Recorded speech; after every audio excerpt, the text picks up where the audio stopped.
മത്തായിയുടെ സുവിശേഷം 21:11. രാവിലെ അവൻ നഗരത്തിലേക്ക് മടങ്ങിപ്പോകുന്ന സമയം വിശന്നിട്ട് വഴി അരികെ ഒരു അത്തിവൃക്ഷം കണ്ടു. അടുക്ക ചെന്നു, അതിൽ ഇലയല്ലാതെ ഒന്നും കാണായികയാൽ ഇനി നിന്നിൽ ഒരു നാളും ഫലം ഉണ്ടാകാതെ പോകട്ടെ എന്ന് അതിനോട് പറഞ്ഞു. അതിനോട് പറഞ്ഞെന്ന് പറഞ്ഞ അതിനോട് പറഞ്ഞെന്ന് പറഞ്ഞ അത്തിയോട് പറഞ്ഞെന്ന്. എപ്പോഴും ഒരു കാര്യം ഡിക്ലയർ ചെയ്യുമ്പോൾ ചുമ്മാ കാര്യങ്ങൾ പറയാതെ യേശു ആ പർട്ടിക്കുലർ കേസിനെ നോക്കിയാണ് പറയുന്നത്. ആ വൃക്ഷത്തെ നോക്കിയാണ് പറയുന്നത്.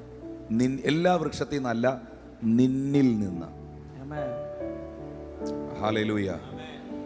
മരത്തോട് യേശു സംസാരിക്കുകയാണ്, പറയുകയാണ്, വൃക്ഷത്തോട് പറയുകയാണ്.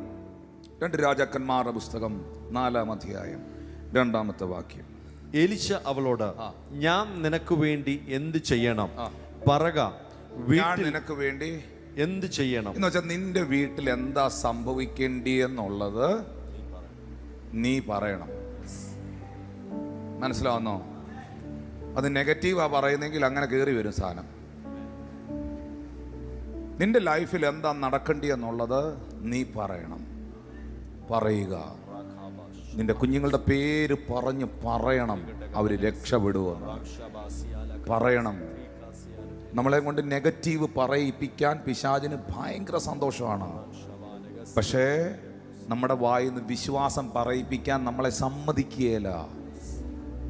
ഇഷ്ടം പോലെ വേണ്ടാത്തത് പറഞ്ഞുകൊണ്ടിരിക്കുന്നുണ്ട്. 1 ശമൂവേൽ 17:45 മുതൽ ഉള്ള വാക്യങ്ങൾ. ദാവീദ് ഫെലിസ്ത്യനോട് പറഞ്ഞത് നീ വാളും കുന്തും വേലുമായി എൻ്റെ നേരെ വരുന്നു, ഞാനോ നീ നിന്ദിച്ചിട്ടുള്ള ഇസ്രായേൽ നിരകളുടെ ദൈവമായ സൈന്യങ്ങളുടെ യഹോവയുടെ നാമത്തിൽ നിന്റെ നേരെ വരുന്നു. 46-ാം വാക്യം. യഹോവ ഇന്ന് നിന്നെ എൻ്റെ കയ്യിൽ ഏൽപ്പിക്കും. പുള്ളി കല്ലെടുക്കുന്നതിന് മുമ്പ്, കവണ എടുക്കുന്നതിന് മുമ്പ് പുള്ളി ആദ്യം എടുത്തത് നാക്ക.